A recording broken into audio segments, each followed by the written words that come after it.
Sairei ainda esta vez como dantes, e me sacudirei, porque não sabia que já o Senhor se tinha retirado dele.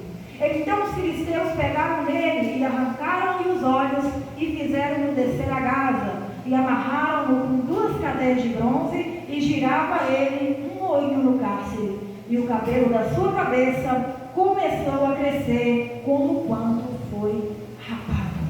Levanta a tua mão e fala comigo assim: o Senhor é o meu pastor, e nada me faltará. Operando Deus, ninguém impedirá. Baseado no tema do Manhã de Missão, jovens fujam do pecado, o Senhor ele me inspirou na história deste grande homem chamado Sansão. Porque nós sabemos, segundo a palavra do Senhor, ela nos fala que o primeiro líder do povo de Israel foi Moisés, a qual Deus usou para retirar o povo da terra do Egito e levar até as portas da entrada da terra de Canaã, a terra prometida.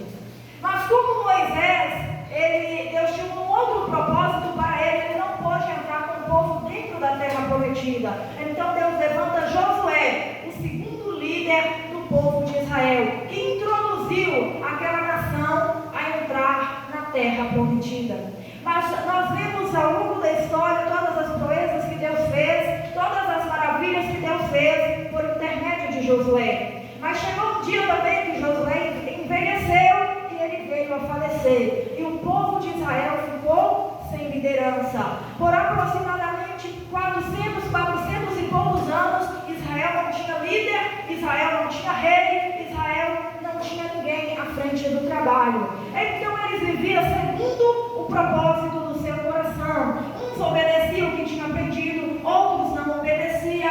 E de volta e meia, eles pecavam contra Deus. E eles faziam coisas abomináveis. É tanto que se você ler o livro de Juízes, é um livro que o povo de Israel cometeram as maiores atrocidades. Por falta de quê? De uma liderança. Porque o rebanho, ele acompanha o líder. E quando o rebanho não tem líder, as ovelhas dispersam. As ovelhas, cada uma começa a fazer aquilo.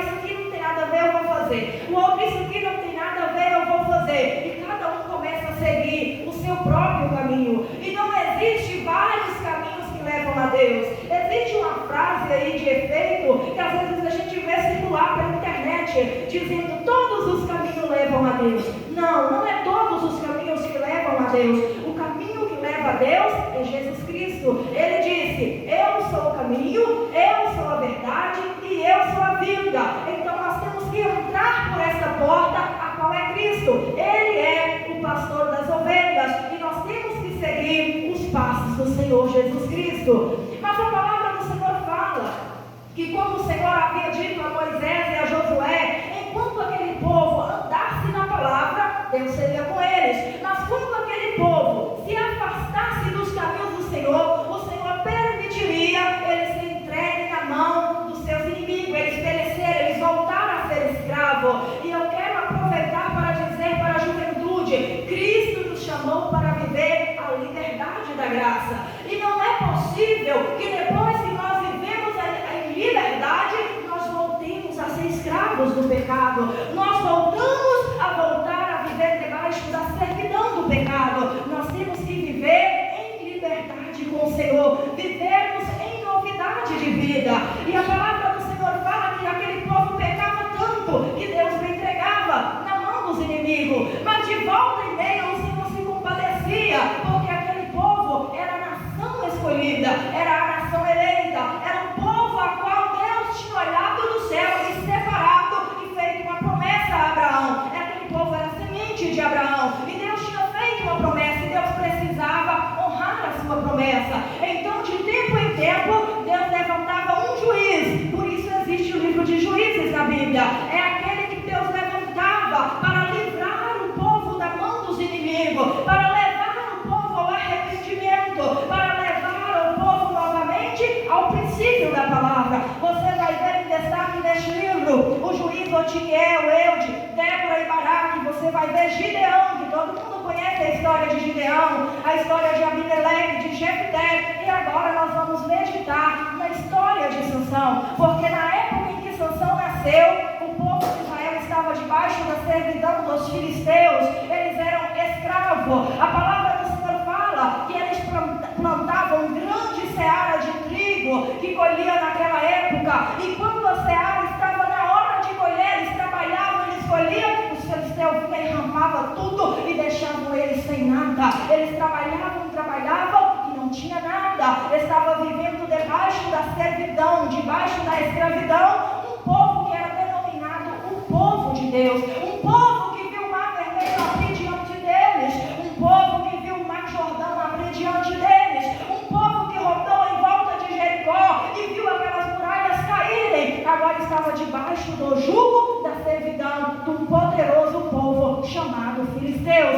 Eles não conseguiam por força própria se livrar dos filisteus, mas novamente o Senhor se compadece, e o Senhor olha para um homem chamado Manoá, e o Senhor vai de encontro com a sua esposa. Ela era estéril, ela nunca tinha tido filho, e a palavra do Senhor fala que apareceu-lhe o anjo do Senhor e falou: olha, eis que você é estéril, mas eu vou te dar um filho, mas este filho, ele não é um filho qualquer, ele será o escolhido de Deus, ele será o chamado de Deus, ele será nazireu desde o ventre. Então, desde a sua gravidez, você não vai beber bebida forte, nada que procede da vide, você também não vai comer nada imundo, nem tocar nada imundo, você vai começar a se santificar desde a sua gravidez, e assim que o menino nascer, ele já vai ser o escolhido para livrar o povo de Israel da mão dos filisteus.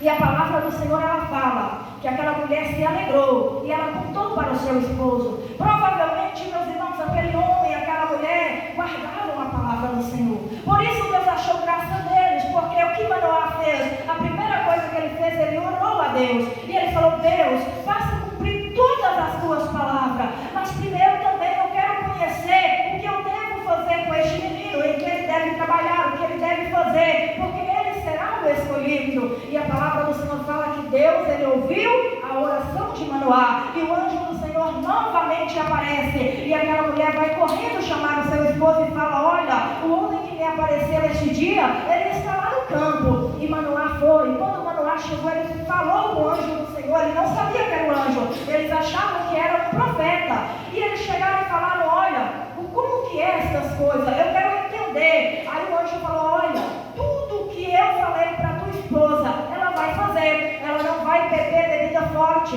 ela não vai tocar nada imundo, ela não vai comer nada imundo, porque o menino que nascer, ele vai ser escolhido, separado, ungido para livrar o povo de Deus das mãos dos filisteus. E a palavra do Senhor se cumpriu. Aquela mulher ficou grávida, ela deu à luz um filho, e ela pôs o nome nele de Sansão.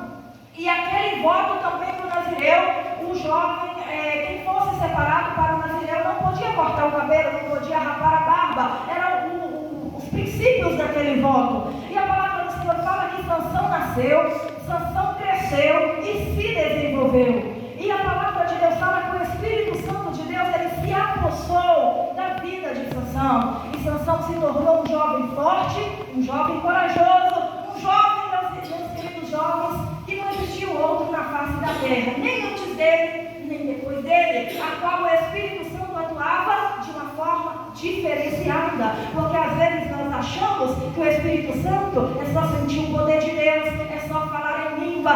Não, o Espírito Santo, ele atua na nossa vida segundo a necessidade do reino de Deus. Às vezes ele age de uma forma diferenciada, mas é o trabalhar do Espírito Santo. E o Espírito Santo, como ele usava Sansão? Na força, porque ele se tornou um juiz de Israel, e ele também precisava de força para encarar os inimigos. Ele era sozinho, e ele era escolhido, e ele era chamado. Mas a palavra do Senhor fala que, como todos os jovens, Sansão às vezes não levava tão a sério o chamado de Deus para a vida dele. Sansão, ele não entendeu o tamanho da responsabilidade que estava nas suas mãos. E volta e meia, Sansão, ele brincava com a tentação. Volta e meia, Sansão, ele brincava com o pecado. A palavra do Senhor fala que ele se tornou um jovem imoral. Porque a palavra do Senhor fala que o primeiro passo errado de Sansão, ele se apaixonou por uma jovem que não era da tribo de Israel. E a palavra do Senhor fala que era proibido o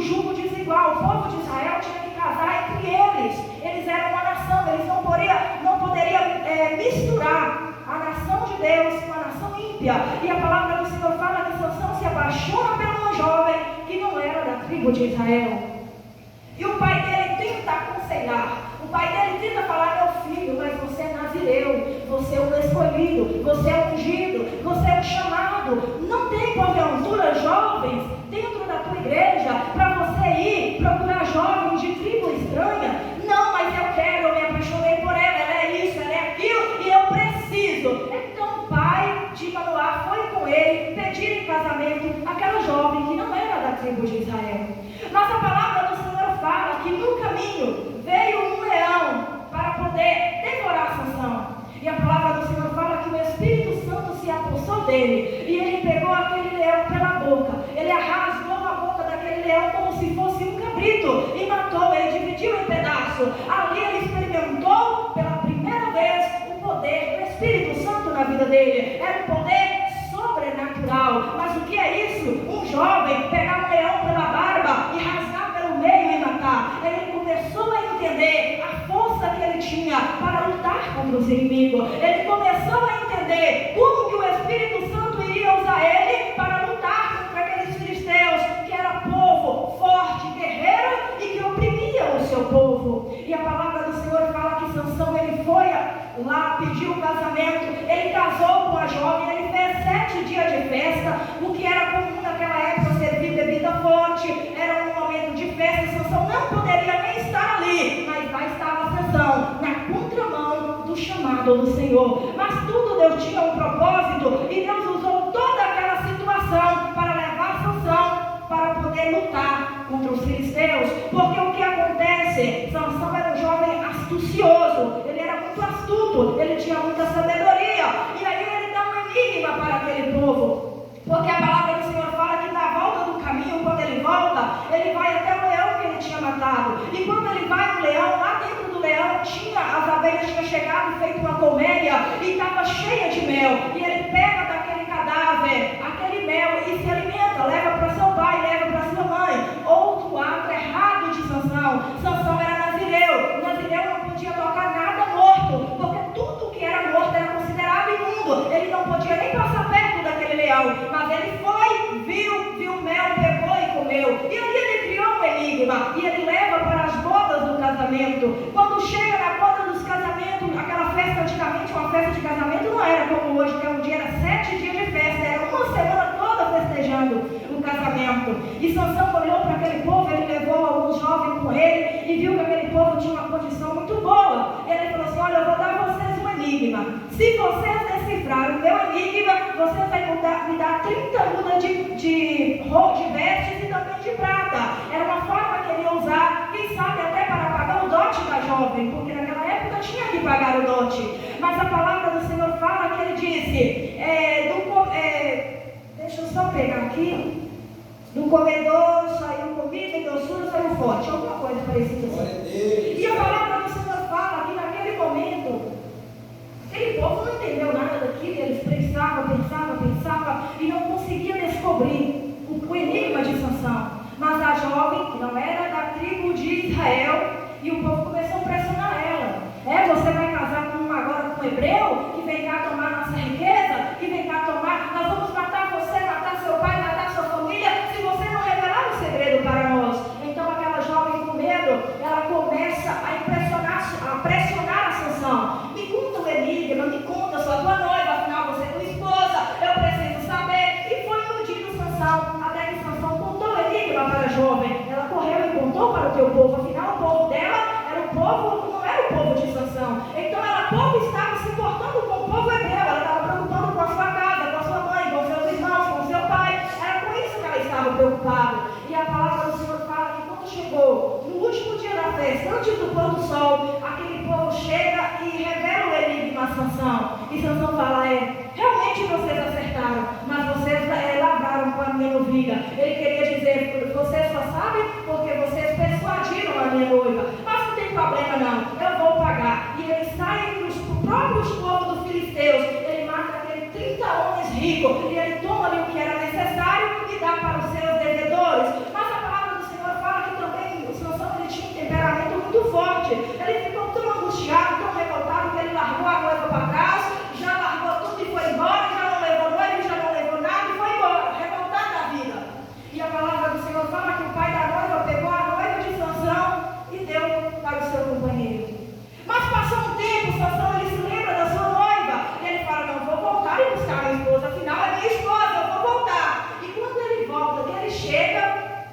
pai da moça falou: você foi embora com raiva, eu achei que tinha desprezado, eu peguei ele e dei pro seu companheiro. Agora, se você quiser casar, tem outra aqui, eu te oferto a outra. Sansão: não, eu queria a minha, já que vocês não vão me dar, dessa vez eu sou inocente para o que eu fizer com os filhos dos filisteus. E aqui vem uma passagem que eu não sei como que Sansão conseguiu fazer isso. Só é possível se for com a presença do Espírito Santo. Era a época da seara do trigo, as lavouras estavam enormes nos filisteus, tudo cheio de grão, aquela coisa mais linda, ia gerar riqueza, ia gerar prosperidade. Eu não sei onde Sansão arrumou tanta raposa. A palavra do Senhor fala que ele chegou 300 raposas, e ele colocou essas raposas de pares em pares. Agora, como que você pega 300 raposas e você coloca uma do lado da outra de pares em pares? Só Sansão para explicar lá na glória para nós. É uma curiosidade que eu quero perguntar para Sansão: como que ele conseguiu fazer essa proeza? Depois que ele colocou aquelas raposas em pares, ele pegou uma tocha de fogo, ele amarrou na cauda daquele par de raposa e ele soltou na lavoura dos filisteus. Imagina um par de raposa amarrada com uma tocha de fogo na sua cauda. Elas desesperaram, correndo no meio do trigo, incendiaram toda aquela lavoura de trigo, queimou tudo, devorou tudo, acabou com tudo, e Sansão ficou de longe só observando. Mas ali os filisteus queriam saber: o que foi isso? O que aconteceu? Isso é novo, isso nunca aconteceu em nosso meio. Aí de repente alguém fala: foi Sansão.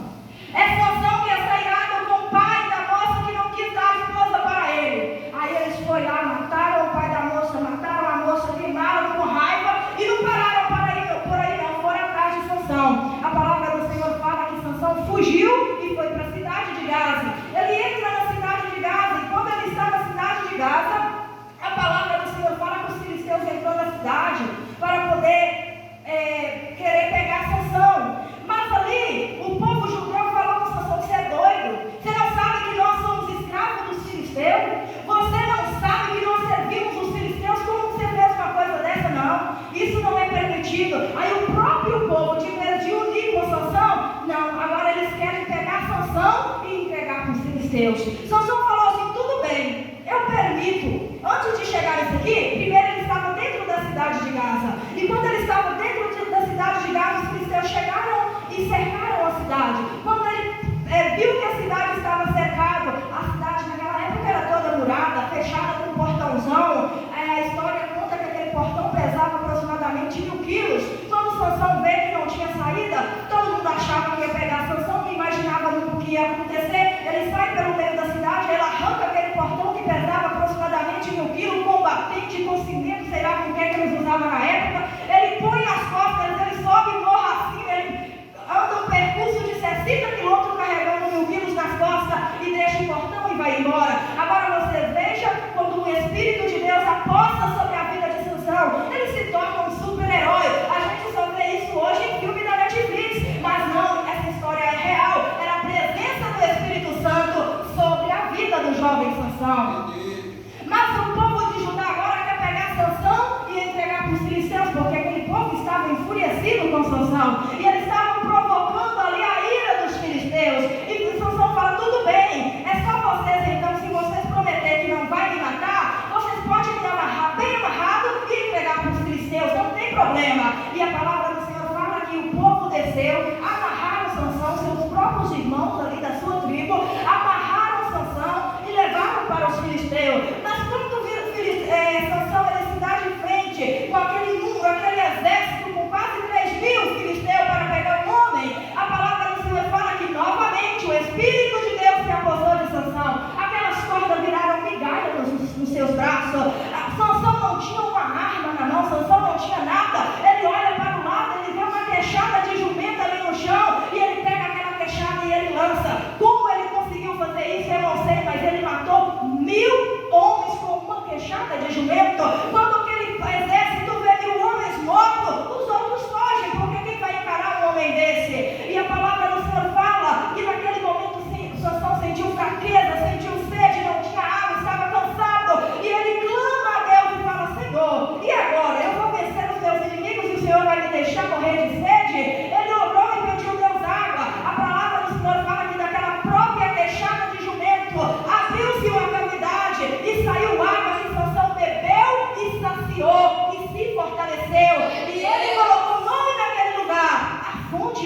sério a palavra do Senhor. Ele começou agora como se diz, a confiar na força do seu próprio braço.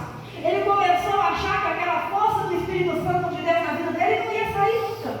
É o que acontece com muitas pessoas hoje em dia. Deus derrama o Espírito Santo sobre uma pessoa, ele louva com tanta autoridade que a gente vê pessoas sendo curadas. Às vezes Deus usa uma pessoa tão poderosamente numa palavra que enquanto ele prega, os demônios começam a cair por terra. Quantas vezes, às vezes uma pessoa é tão usada nas mãos de Deus na revelação, usado na oração, ele ora até paralítico caminha, e de repente ele começa a achar que aquilo é dele, que aquilo é ele que está fazendo. Não, o que o Espírito Santo de Deus põe na nossa mão, a gente só trabalha porque o Espírito Santo de Deus é na nossa vida. E a palavra do Senhor fala: não entristeçais o Espírito Santo de Deus, no qual está selado para o dia da redenção. Mas Sansão começou a acreditar na sua própria força, e ele começou a brincar com as coisas de Deus. Ele começou ali agora a fazer coisas que não agradavam ao Senhor. Continuou envolvendo com prostituta, continuou envolvendo com jovens que não eram do seu rebanho. E a palavra do Senhor fala até que ele conheceu Dalila. A palavra de Deus ela é bem clara. Sansão, ele foi um homem que foi derrotado por si mesmo. Um herói que derrotou a si próprio. Derrotou-se a si próprio por quê? Porque cedeu-se à tentação. Ele cedeu-se ao pecado. Todos nós sabemos o quanto Dalila enganou a Sansão, iludiu a Sansão, e ele se deixou levar até contar o segredo da sua força. Porque o segredo da sua força vinha de um voto que tinha sido feito antes do seu nascimento. E ali ela pega uma navalha, corta o cabelo de Sansão, e quando Sansão acorda, a palavra do Senhor fala que ele não sabia, o Espírito Santo já tinha se retirado dele. Esse é o perigo do crente, meus irmãos, que deixa o Espírito Santo ir embora da sua vida. E quantos que o Espírito Santo já está longe, olha, ele não se deu conta ainda. Ele continua pregando, ele continua orando, ele continua fazendo tudo da carne, fazendo tudo de si mesmo. O Espírito Santo mesmo já está longe, já se retirou. E nós temos que vigiar para cuidar e zelar daquilo que Deus colocou na nossa mão. E a palavra do Senhor fala que quando Sansão ainda não percebeu que o Espírito Santo tinha sido se retirado, ali Dalila gritou: os filisteus vêm sobre ti, Sansão. Ele levantou achando que era o Todo-Poderoso ainda, que ainda era o super-herói. Só que Deus já tinha se retirado, ele ficou sozinho. Às vezes Deus vai permitir nós ficarmos sozinhos para nós aprender a valorizar o poder de Deus na nossa vida. E a palavra do Senhor fala que naquele momento os filisteus vieram. Imagina, com toda a ira que Sansão tinha provocado nos inimigos, eles vieram, a primeira coisa que ele fez, arrancar os 2 olhos de Sansão. Pegaram Sansão e algemaram e levaram para a cidade de Gaza, a mesma cidade que ele tinha arrancado o portão e carregado nas costas. E a palavra do Senhor fala que prenderam ele no cárcere. E ali Sansão se tornou escravo e era obrigado a ficar o dia todo rodando no moinho lá de ferro. Ele não era o forte, ele não era o poderoso, agora você vai ficar rodando esse moinho aí. Escravo, ferido, envergonhado, derrotado, humilhado, um homem que tinha outrora a presença do Espírito Santo. Mas a palavra do Senhor fala que Deus é misericordioso, Deus é compassivo. O cabelo de Sansão vai crescendo, crescendo. Aquele povo nem se deu conta que o cabelo de Sansão crescia. Ninguém sabia, a Bíblia não fala quanto tempo Sansão foi escravo, mas a palavra fala que em determinado dia eles juntaram ali um exército muito grande e foram para o templo de Dagon, porque ali eles iriam fazer um culto ao Deus deles. E eles levaram Sansão para humilhar lá diante deles, provar que o Deus deles era mais forte que o Deus de Sansão. Eles queriam ali continuar humilhando Sansão. E quando Sansão entrou no templo, ali tinha mulheres, tinha crianças, tinha espécie de uma laje antigamente. Ele subiu lá para cima do porão, tinha homens, tinha mulheres. Era um exército muito grande que estava naquele lugar. E a palavra do Senhor fala que naquele momento, Sansão ele pega ali um dos seus servos e pede para colocar ele entre as colunas do templo. E ele fala: me coloca aqui entre a coluna desse templo, eu quero reforçar, eu quero descansar as minhas costas. E aquele homem permite, na simplicidade, eles não sabiam a astúcia de Sansão. E a palavra do Senhor fala que naquele momento Sansão ele fez a oração mais sincera da sua vida. E naquele momento ele reconheceu que era só Deus que tinha o poder e que ele não era nada.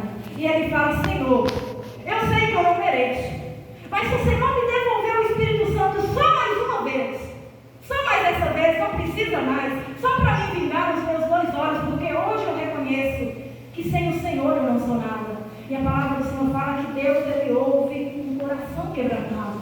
Quando Sansão se humilha, Deus derrama de novo o Espírito Santo sobre Sansão. Ele, entre as 2 colunas mais fortes que sustentavam aquele templo, ele põe a mão numa coluna e põe a mão na outra e fala: pelos meus 2 olhos, pelo Deus dos exércitos, morra eu, mas morra os filisteus. Ele empurra, e a palavra do Senhor fala que aquele templo desce abaixo e Sansão mata o exército inteiro. Os principais príncipes do povo dos filisteus estavam ali, os principais príncipes estavam naquele templo. Quando aquele templo caiu, Sansão matou mais gente na sua morte do que quando ele estava vivo. Então, aproveitando esta oportunidade, eu quero dizer para você que está aqui nesta manhã, zela do Espírito Santo de Deus que está na tua vida.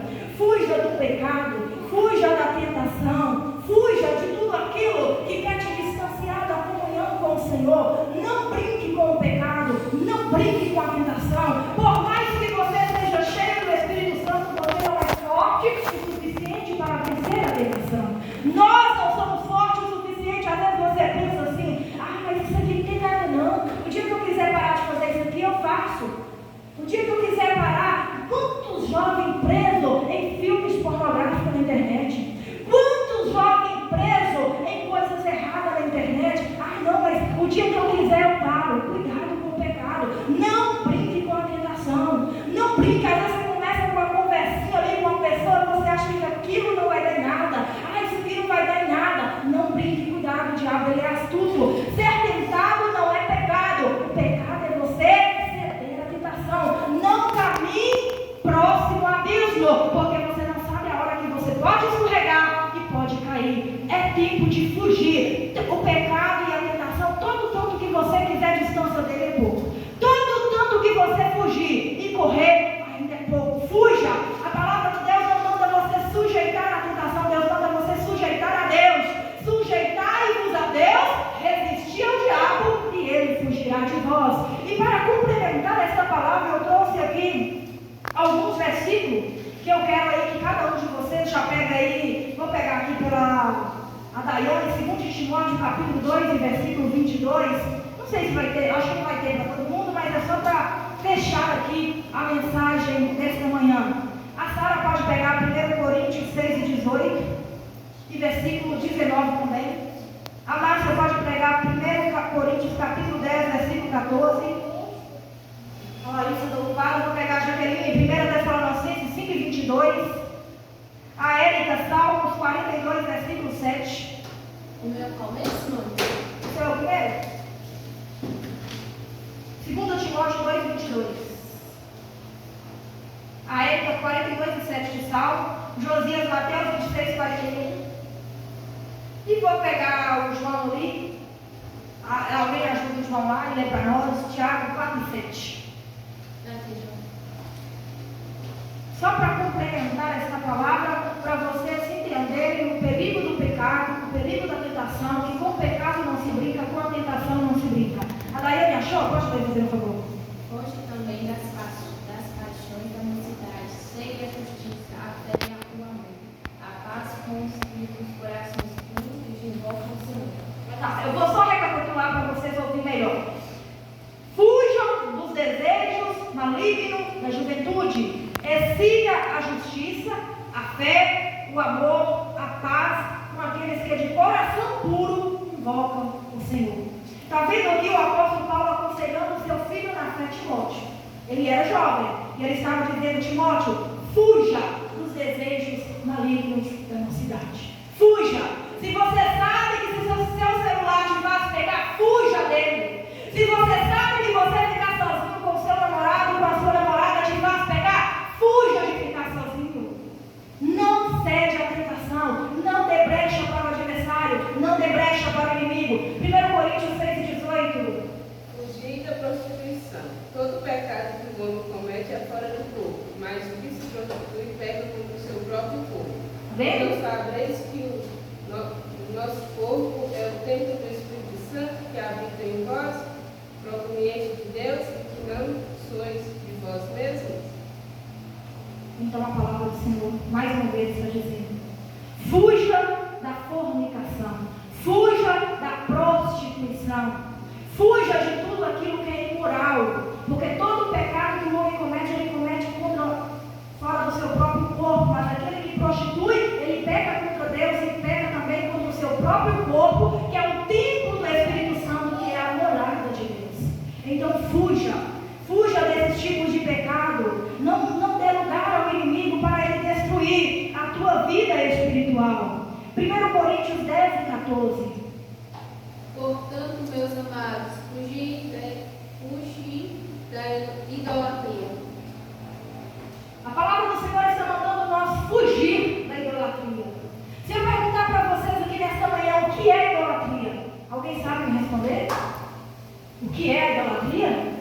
Às vezes nós estamos habituados a achar que a idolatria é somente prostar diante de uma imagem, ali como as pessoas católicas fazem, e aquilo ali é idolatria. Não. Idolatria é tudo aquilo que ocupa o lugar de Deus em nosso coração.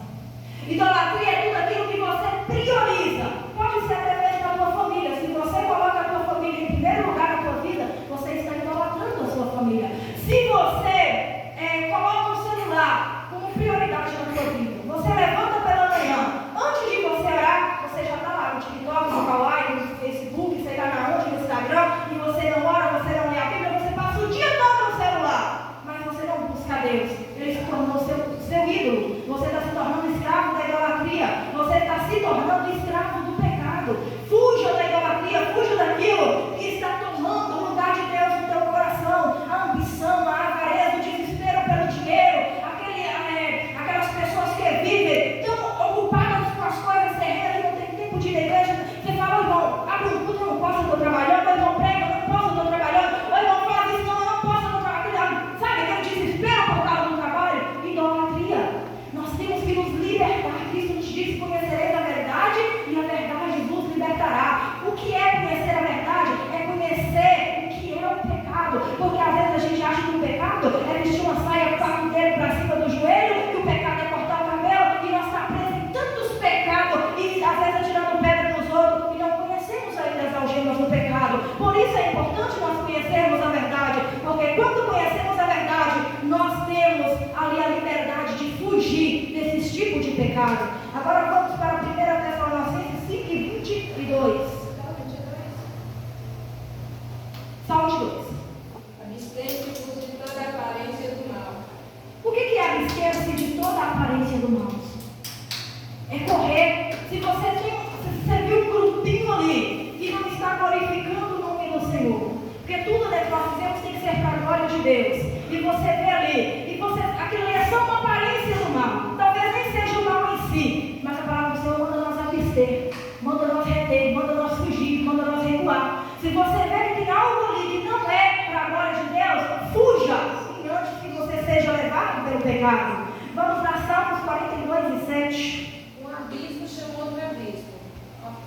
Um abismo chama outro abismo. Ao ruído das tuas catapultas, todas as tuas ondas e vagas têm passado sobre mim.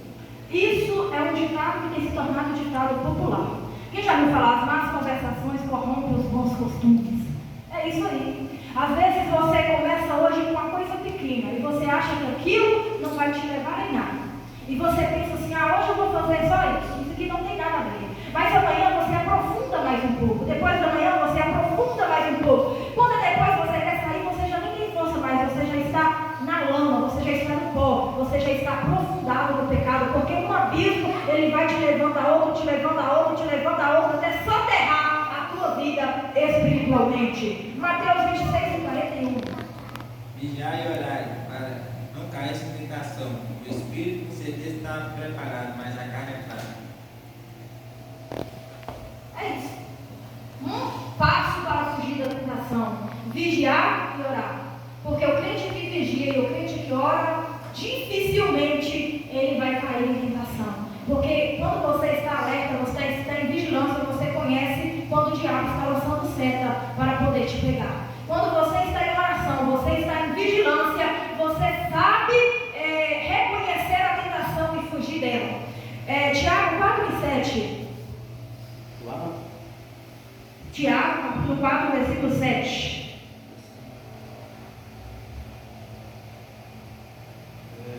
Aquele que, após que sabe fazer o bem, eu não fazeis contenda o pecado. Será que fala? Esse aqui? É 4 e 7. 17.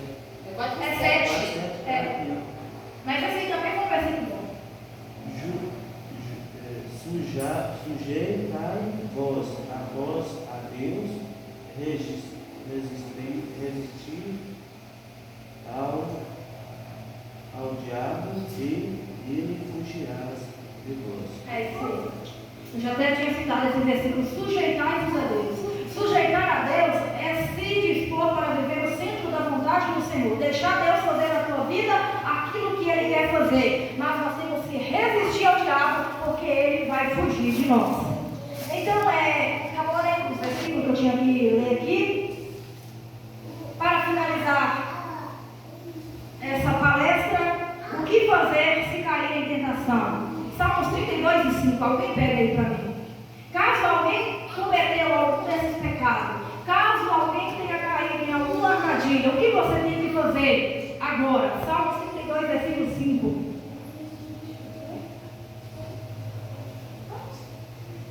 Convencei-te o meu pecado e a minha maldade, não encobri, se eu confessarei ao Senhor as minhas transgressões e tu perdoaste a maldade do meu pecado. Isso é Davi falando. A primeira coisa que ele fez quando ele pecou, reconheci o meu pecado e apliquei o meu coração, humilhei e pedi perdão. É isso que nós temos que fazer. Pecou, humilha, confessa seu pecado diante de Deus, peça perdão e vai e não peques mais. E Colossenses capítulo 13 diz: pense nas coisas que são do alto e não nas que são da terra. Então nós temos que estar com a nossa mente ligada no Senhor, na oração, no jejum, na vigilância, fugindo do pecado, assim como José do Egito fugiu durante toda a tua vida. Foge, corre, dê pernas para o pecado, dê liberdade para o Espírito Santo de Deus trabalhar em cada vida e em cada coração.